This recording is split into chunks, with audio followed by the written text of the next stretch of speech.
आज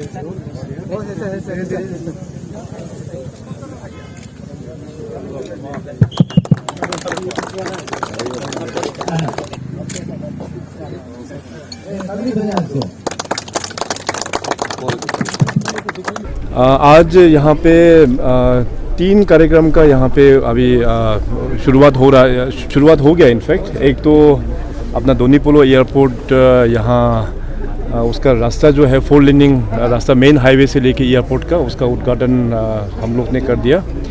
और सेकेंडली जो है जो हम लोगों का ट्राइबल का जो पहचान है वो बैम्बू है। तो इस बार हम लोग ने एक यंग एंटरप्रेनर जो बैम्बू में एक डिज़ाइनर है उनको लगा के यहाँ पे ट्रेडिशनल वे ऑफ अपना यहाँ पे कल्चर शोकेसिंग करने के लिए बैम्बू गेट बहुत ही यूनिक है, तो उसका भी यहाँ पे आज उद्घाटन हुआ है। और तीसरा जो है हमारा आईएमसी के ओर से जो स्वीपिंग मशीन और जो गार्बेज को उठाने वाला जो नया टेक्नोलॉजी से जुड़ा हुआ जो गाड़ी है उसको हम लोग ने यहाँ फ्लैग ऑफ किया। तो अरुणाचल वासी के लिए बहुत ही खुशी का एक खबर है कि माननीय प्रधानमंत्री जी दोनीपोलो एयरपोर्ट ईटानगर जो यहाँ होलोंगी में है उसको उद्घाटन के लिए 19 तारीख को यहाँ पे आ रहा है। अभी तक का सबसे बड़ा एयरपोर्ट जो अपना कैपिटल एरिया का है जो यहाँ पे अभी 19 को उद्घाटन होगा। तो ये एयरपोर्ट उद्घाटन होने के बाद हमारा अरुणाचल के जनता को बहुत बेनिफिट मिलने वाला है। नरेंद्र मोदी साहब के आशीर्वाद से अभी अरुणाचल में कुल मिला के 6 एयरपोर्ट एडवांस लैंडिंग ग्राउंड तो पहले बन चुका है। एक बार अपना यहाँ ईटानगर का ये होलोंगी एयरपोर्ट स्टार्ट होने के बाद तो फिर इंटर स्टेट जो कनेक्टिविटी है हम लोगों का जो छोटा फ्लाइट ऑलरेडी जो डोनियर D228 जो गवर्नमेंट ऑफ इंडिया ने दे कर रखा, तो बाकी जो अरुणाचल में जो एयरपोर्ट है उसको भी हम लोग इस दोनीपोलो एयरपोर्ट के साथ में जुड़ेंगे। तो we are very much thankful to honourable prime minister साहब। हाँ, तो इसका मैं डिटेल मैंने कल परसों कैबिनेट मीटिंग में हम लोग ने रिव्यू लिया है। तो बहुत सारा पब्लिक यहाँ पे आके इस हिस्टोरिक ओकेजन को विटनेस करना चाह रहा है। तो एयरपोर्ट अथॉरिटी ऑफ इंडिया और राज्य सरकार हम लोग सब ने मिला के एयरपोर्ट का अंदर ही हम लोग ने मीटिंग वेन्यू हम लोग ने अरेंज किया हुआ है। और जो वेन्यू जो कैपेसिटी जो हमको बताया है अभी मैं खुद जाके इंस्पेक्शन भी करूँगा, कुल मिला के 10,000 लगभग 10,000 आप अप्रोक्सीमेट लेके जाइए, इतना लोगों का जगह बैठने का व्यवस्था किया हुआ है। अब इस हिस्टोरिक ओकेजन को विटनेस करने के लिए पूरा डिस्ट्रिक्ट से भी रिक्वेस्ट आ रहा था कि डिस्ट्रिक्ट डेलीगेशंस भी आएंगे, क्योंकि यहाँ पे अभी डिस्टेंस काफ़ी होगा और लॉजिस्टिक का इशू होंगे बोल के जितने भी जो हमारा ऑनरेबल MLAs है और हमारा डिस्ट्रिक्ट के जो प्रशासन है उन लोगों को हम लोग ने कहा कि इसका लाइव फीड जो है दूरदर्शन अरुण प्रभा में टेलीकास्ट किया जाएगा। और हर एक कॉन्स्टिट्यूंसी में और सर्कल में जहाँ में सुविधा होगा तो वहाँ में अरुणाचल के सभी पब्लिक्स के लिए वहाँ पे इसका लाइव टेलीकास्ट जो है वो फैसिलिटेट हम लोग किया जाएंगे।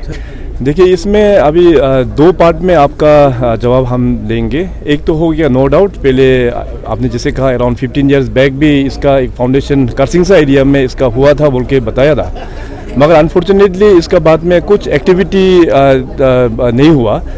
जब मैं राज्य का मुख्यमंत्री बना 2016 में, तो मेरा हमेशा प्रायोरिटी था कि एयर कनेक्टिविटी और जितने भी जो कनेक्टिविटी इश्यूज है, चाहे रोड हो, रेलवे हो, व्हाटएवर कनेक्टिविटी, उसको हम लोग पुश करना चाहिए। मेरा डे 1 से ही ये कोशिश था। तो एयरपोर्ट को लेके हमको याद है जब शुरुआत में हमने जो मीटिंग लिया तो सबसे पहले तो हम लोगों को जितना हो सके पब्लिक को फैसिलिटी देना चाहिए और अच्छा एयरपोर्ट चाहिए और बड़ा एयरपोर्ट चाहिए, वही मेरा फोकस था। तो टेक्निकल टीम को मैंने 2 बार विजिट करने के लिए रिक्वेस्ट किया भारत सरकार का जो एयरपोर्ट अथॉरिटी ये सिविल एविएशन डिपार्टमेंट से। तो 2 बार आके पूरा सर्वे किया, करसिंगसा का भी सर्वे किया और साथ साथ होलोंगी का भी सर्वे किया। तो दोनों बाद में जाके रिपोर्ट मिला कि दोनों फिजिबल है, मगर फ़र्क ये है कि करसिंगसा में अगर बनाते हैं तो वहाँ पे हिल एरिया है, तो लैंड एक्सकेवेशन में काफ़ी कॉस्ट इन्वॉल्व हो जाएगा। और एयरपोर्ट बनने के बाद वो बड़ा एयरक्राफ्ट जैसे बोइंग एयरक्राफ्ट हो गया और बड़ा जो पैसेंजर जो एयरक्राफ्ट होते हैं उसके लिए फिजिबल नहीं है। तो फिर मैं सोचा कि जो बना ही रहा है तो हम लोगों को स्टेट का लोगों को बेनिफिट के लिए बनाना चाहिए। तो होलोंगी का फिजिबिलिटी टेक्नीशियंस को पूछा तो फीडबैक दिया कि होलोंगी इज़ परफेक्ट, उसमें बड़ा बोइंग एयरक्राफ्ट बड़ा एयरक्राफ्ट लैंड कर पाएंगे। तो डिसीजन हमने फाइनली यहाँ पे होलोंगी में बनाने का हम लोग ने काम शुरू कर दिया। ये होलोंगी का जो फाउंडेशन स्टोन है आप सबको पता है, माननीय प्रधानमंत्री जी 2019 में जब यहाँ स्टेट में आया तो उन्होंने फाउंडेशन स्टोन ले किया। 3 साल सबसे फास्टेस्ट कंस्ट्रक्शन ये रिकॉर्ड है कि 3 साल का अंतर्गत में एक एयरपोर्ट बना के हम लोग ने तैयार कर दिया। तो प्रधानमंत्री जी खुद फिर इस बार आएंगे 19 तारीख को और उद्घाटन करेंगे। Okay sir. नहीं, इसको चलते हुए यहाँ के जो लोकल जो विधायक है तनाहाली जी, उन्होंने जो पब्लिक रिप्रेजेंटेशन है वो भी सरकार को दिया था। तो मैंने कहा कि जो ऑनरेबल एमएलए ने दिया, पब्लिक का ग्रीवेंसेस जो दिया है उसको कैबिनेट में हम लोग डिस्कस करना ज़रूरी है। और कैबिनेट में भी हम लोग ने असेंबली से पहले जो कैबिनेट हुआ था वहाँ भी डिस्कशन हुआ। तो सबका व्यू वही था कि राजधानी में जहाँ भी एयरपोर्ट होता है राजधानी के नाम से जाना जाता है। जैसे फॉर एग्जांपल दिल्ली में भी एयरपोर्ट है तो उसको दिल्ली एयरपोर्ट से जाना जाता है, दिल्ली एयरपोर्ट के नाम से जानता है जहाँ जहाँ कैपिटल एरिया होता है। तो उसको फिर बाद में असेंबली में भी हम लोग ने डिस्कशन करके सभी लोगों का, लॉ मेकर्स लोगों का व्यू था कि जो ईटानगर में अपना ईटानगर कॉम्प्लेक्स कैपिटल एरिया में जो एयरपोर्ट आता है तो ईटानगर का नाम से जुड़ना चाहिए। And I hope this matter is already resolve. यहाँ का जो एमएलए साहब है उन्होंने भी कहा कि लोकल से बात करके ये मैटर इज़ रिजॉल्व ना। इसमें देखिए, अभी सबसे पहले तो अभी एयरपोर्ट उद्घाटन होने के बाद में अभी जो कंफर्मेशन जो एयरलाइंस ने दिया है, एक हो गया इंडिगो एयरलाइंस, वो फ्लाई करेंगे यहाँ से होलोंगी से कलकत्ता। इसके बाद दूसरा जो कंफर्मेशन जो अभी दिया है वो है फ्लाईबिग एयरलाइंस, यहाँ से गुवाहाटी वो लोग उड़ेंगे। तो आने वाला दिनों में और भी एयरलाइंस है, उनके साथ में बातचीत करके हम लोग चाहते हैं कि होलोंगी एयरपोर्ट से ईटानगर से डायरेक्टली हम लोग को गुवाहाटी होते हुए या कहीं भी हो दिल्ली होना ज़रूरी है, ये कोशिश करेंगे। और आने वाला दिनों में हमें पूरा यकीन है दिल्ली भी कनेक्ट हो जाएगा।